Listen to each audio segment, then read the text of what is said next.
All right, guys, welcome to Photography 3.4. So here's your Levitation project.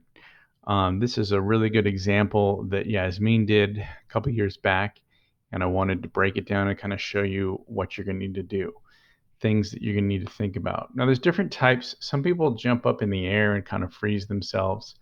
It works well, but it can be pretty tricky. This is a technique that we've used, and it looks really cool. So basically, she's just standing there on the step tool. Now, if you look at the way that she's standing here, the chair is not in front of her. So that's something you want to think about when you are taking your picture.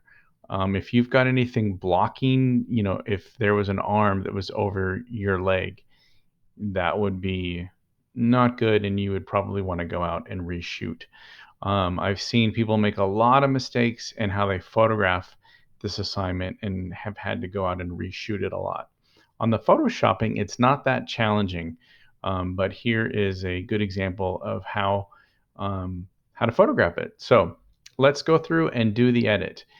Here's what you're going to want to do when you're taking your picture is you need to have two pictures. So one with you in the scene, standing on something so you're levitating, and then the camera's on a tripod and you take another photograph with nothing in the scene. So what we're going to do is we're going to take this image here, we're going to unlock it, we're going to go to the move tool, we're going to grab this image, we're going to drag it up into this one.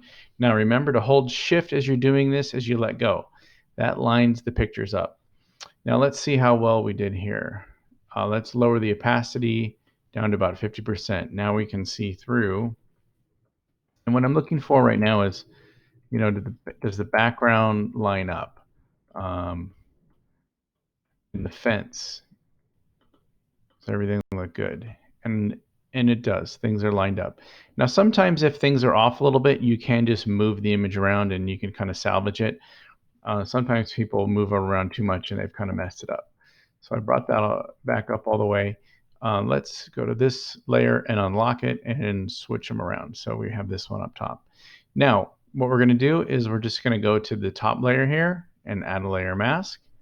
And then we're going to go to the brush tool, and with the background and foreground set to black and white, we can just start to brush away. So I'm going to come over here and I'm just going to brush away, and away goes step ladder.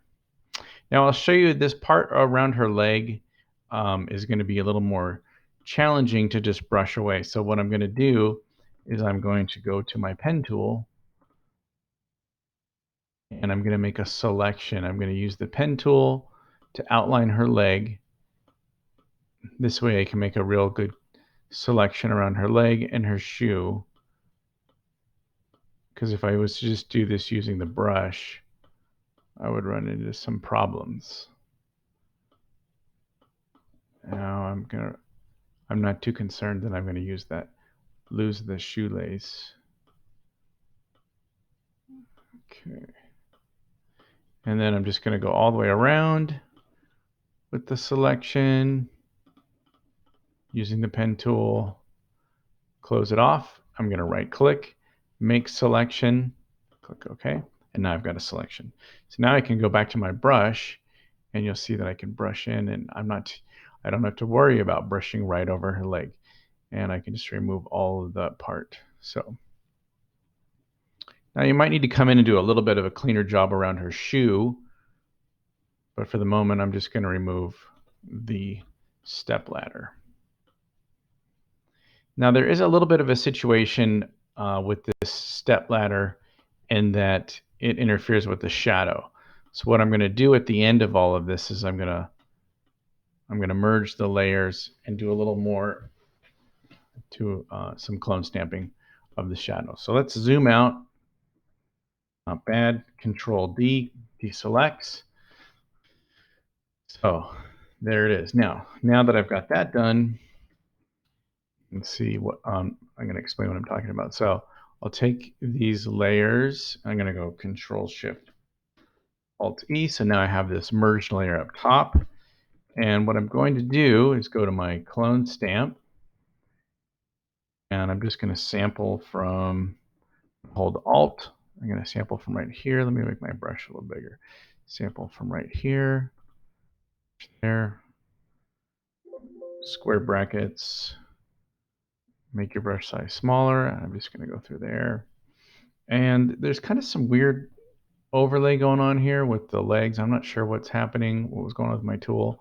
So I'm just going to go through there. I'm going to sample from there.